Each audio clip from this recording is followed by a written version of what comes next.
precisa flexibilizar o mercado de trabalho. A gente criou uma legislação rígida demais e quem paga a conta é muita gente que teria emprego se isso não fosse verdade e acaba sem.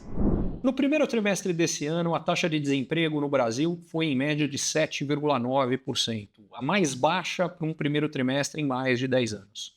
Em abril, segundo dados do CAGED, foram criados quase 250 mil empregos com carteira assinada a mais do que o número de empregos que deixaram de existir. Esse é o saldo entre novos empregos criados e empregos que deixaram de existir. O que significa o seguinte: o mercado de trabalho no Brasil segue bastante aquecido. Isso não começou agora.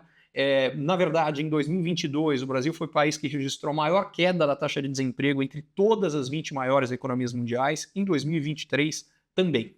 E é o que tudo indica, esse é um processo que vai continuar. A queda de juros no Brasil expande crédito, que por sua vez expande consumo.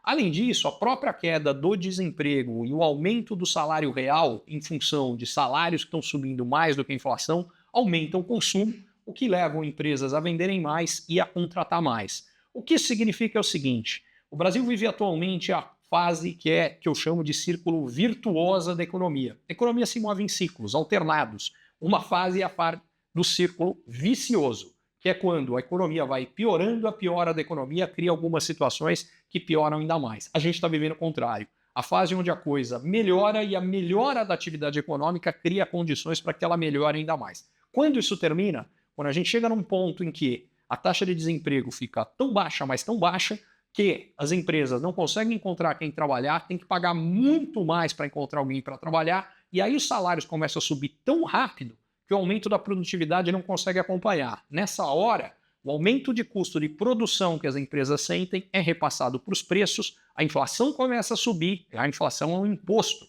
que rouba o poder de compra das pessoas. De quebra, em algum momento, para segurar a inflação, o Banco Central é forçado a subir a taxa de juros, e aí ele encarece o crédito, diminui a disponibilidade de crédito, e aí o ciclo sai da fase que a gente está atualmente, que é o círculo virtuoso, para o círculo vicioso.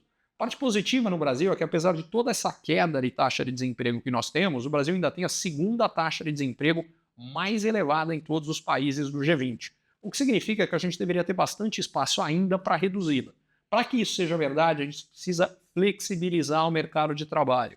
Uma das razões, a principal, pela qual a taxa de desemprego no Brasil é a segunda mais elevada do G20, é que a gente criou uma legislação rígida demais e quem paga a conta é muita gente que teria emprego se isso não fosse verdade e acaba sem. É isso que a gente precisa focar para que esse movimento possa se sustentar por mais tempo e que mais brasileiros possam se beneficiar dele. Tomara que isso aconteça. Infelizmente, nesse momento, a gente não vê sinalização nenhuma por parte, seja do governo, seja do Congresso. Tomara que isso mude.